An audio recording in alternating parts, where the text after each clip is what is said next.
আসসালামু আলাইকুম এভরিওয়ান, আপনারা সকালে কেমন আছেন? আশা করি সবাই অনেক ভালো আছেন। আলহামদুলিল্লাহ আমিও অনেক ভালো আছি। আজকে আমি নতুন আরেকটা রেসিপি নিয়ে আপনাদের কাছে চলে আসলাম।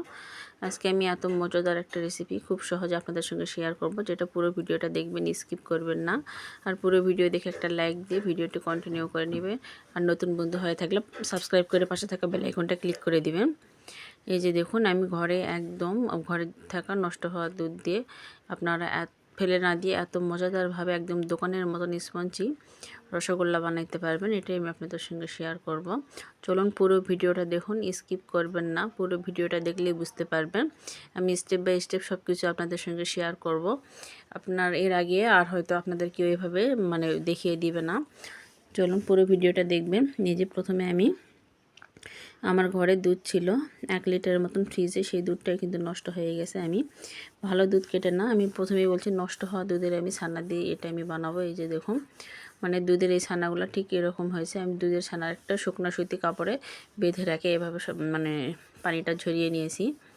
এটা দিয়ে আমি যে মিষ্টি বানাবো, সেই মিষ্টির শিরাটার জন্য আমি এখানে 1 কাপের মতন চিনি দিয়ে দিলাম, আর দিয়ে দিব সাদা এলাচ, আর দিয়ে দিব আর 1 কাপ পানি। এই রসগোল্লা মিষ্টি শিরাটা কিন্তু একটু পাতলা হওয়া লাগবে। পাতলা হওয়ার কারণে এখানে আমি পানিটা একটু বাড়াই দিলাম। এই যে দেখুন, পানি এক পাশে পাক উঠুক, এই পাশে আমি ছানাগুলো সুন্দর করে মথে নিব। এই যে দেখুন, ছানাটা আমি মথবে কীভাবে, একটু ছড়ার না জায়গা নেবেন। জায়গা নিয়ে এই যে হাত দিয়ে সুন্দর করে হাতের তালু দিয়ে সুন্দর করে এভাবে স্পেস করে একটু ডলে ডলে ডলে ডলে ঘষে নেবেন। তাহলে দেখবেন সুন্দরভাবে ছানাগুলো মাখা হয়ে যাবে। কিন্তু একদম বেশি মাখে ছানা থেকে ঘিও বের করে যাবে না। ছানাটা মাখবেন খুব এই যে এভাবে একটু মাখা হলে দেখবেন যখন সুন্দরভাবে মাখা হয়ে গেছে, অতিরিক্ত মাখতে যাবেন না। ঠিক যতটুকু মাখার দরকার ঠিক ততটুকুই মাখবেন। অতিরিক্ত মাখলে ঘি বের হয়ে যাবে, তখন তার মিষ্টিগুলো ভালো হবে না। আমি সুন্দর করে এই যে দেখুন, আমি আলতো হাতে কীভাবে ডলে ডলে নিচ্ছি, আর এভাবে ঘষে ঘষে ডলে নেবেন। দেখুন আমি কত সুন্দর করে ডলে নিচ্ছি। সবগুলো সুন্দর করে হাতে উঠে আসলে এভাবে এখানে আমি 1 চামচের মতন দিয়ে দিলাম ময়দা। এখানে আপনারা 1 চামচ ময়দা দিবেন, আর দিয়ে দিব 1/2 চামচ বেকিং পাউডার। এখানে 1 চামচ ময়দা দিলাম, 1/2 চামচ বেকিং পাউডার দেবো, আর 1/2 চামচের মতন দেবো আরাউট। এই আরাউটটা দেওয়ার কারণে দেখবেন মিষ্টিটা একদম পারফেক্ট দোকানের মতন হবে। আর সামান্য পরিমাণ দিয়ে দিব চিনি। এই চিনিটা দেওয়ার কারণে দেখবেন একদম মিষ্টিটা জালিদার জালিদার ভাবে এরকম আসবে। এগুলো সুন্দর করে আমি মিক্স করে একদম সুন্দর করে পাউডার সব রকম গুঁড়া পাউডারগুলো মিক্স করে নিব। মিক্স করে নেবার পরে আমি এই ছানার সঙ্গে মিক্স করব।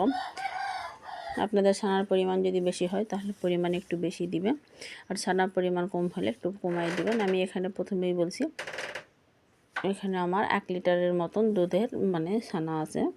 এখানে দুধটা নিজে থেকে আমি যদি কাটতাম তাহলে খুব ভালো করে ছানা বেরোতো। ছানাটা বেশি বেরোইছে না।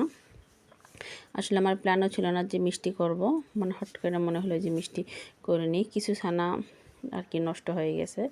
আমার মেয়ে আর কি শুধুই খায় নিছে। এখানে অল্প একটু ছানা ছিল। আবার 1 লিটার দুধের ছানা একটু বেশি হবে আপনারা মনে করবেন, কিন্তু এখান থেকে একটু কম আছে। আমার ছোটো মেয়ে একটু শুধুই খেয়ে নিয়েছে ছানা। এই যে দেখুন, আমি শুকনা উপকরণগুলো সুন্দর করে দিয়ে মাখিয়ে নিলাম। মাখিয়ে নিয়ে এভাবে, এটা কিন্তু রেস্টে রাখার দরকার নেই। শুকনো উপকরণগুলো সুন্দরভাবে যখন মিক্স হয়ে যাবে, তখন এটা সুন্দর করে একদম আর একটু মিক্স করে নিয়ে একটু হাতের শেপ দিয়ে গোল গোল করে নেবেন।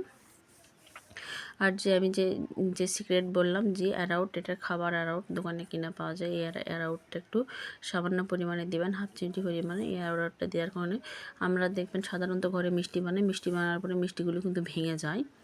প্রথমত দেওয়ার পরে দেখবেন এটা পাক ওঠার সঙ্গে সঙ্গে ভেঙে যায়, খুলে যায়। অ্যারাউটটা দেওয়ার কারণে মিষ্টিটা কোনো ভেঙে যাওয়ার চান্স থাকে না। মিষ্টির গাটা একদম ধরে রাখে। আর চিনিটা দিলে একদম দোকানের মিষ্টির মতন জালিদার জালিদার হবে। এই যে দেখুন, একদম মিষ্টির শিরাটা যেটা আমি চুলায় বসিয়ে দিয়েছিলাম, এটাও সুন্দরভাবে ফুটে আসছে। এই যে এখানে আমি গোল গোল শেপ করে মিষ্টির শেপগুলো দিয়ে নিয়েছিলাম, এগুলো আমি চুলার মধ্যে একটা একটা করে দিয়ে নিচ্ছি। একদম রসের মধ্যে সুন্দর করে দেওয়া হয়ে গেলে তখন একদম হিটটা হাই হিটে থাকবে, লো হিট করা যাবে না। কিন্তু এখানে হাই হিটে আমি সবগুলো দিয়ে দিলাম। এই যে দেখুন, মিষ্টিগুলো আমার চারপাশে একা একা ঘুরবে আর রান্না হবে। এখানে আমি ঢাকনা দিয়ে একটু রেখে দিলাম, কারণ উপর থেকে একদম সিদ্ধ হবে।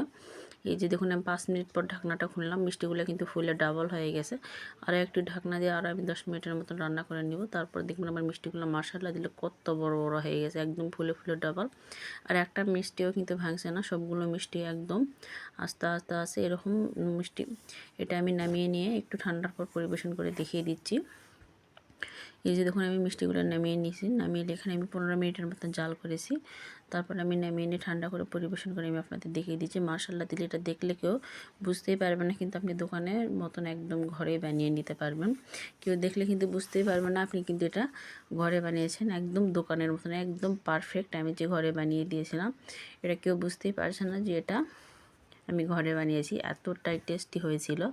আপনারাও ঘরে কিন্তু সামান্য কিছু উপকরণ দিয়ে এভাবেই মিষ্টি বানিয়ে নিতে পারবেন। আমার টিপসগুলো একটু ফলো করেন। আর যেসব বন্ধুরা নতুন সেসব বন্ধুরা আমার ইউটিউব চ্যানেলে একটা সাবস্ক্রাইব করে পাশে থাকা বেল আইকনটা ক্লিক করে দিন, আবার নতুন কোনো ভিডিওর নোটিফিকেশন পেয়ে চলে আসবেন। আর যেসব বন্ধুরা তো সাবস্ক্রাইব করে দিয়েছেন তাদেরকে অসংখ্য ধন্যবাদ। আমার ভিডিওতে সবাইকে জানাই আল্লাহ হাফেজ।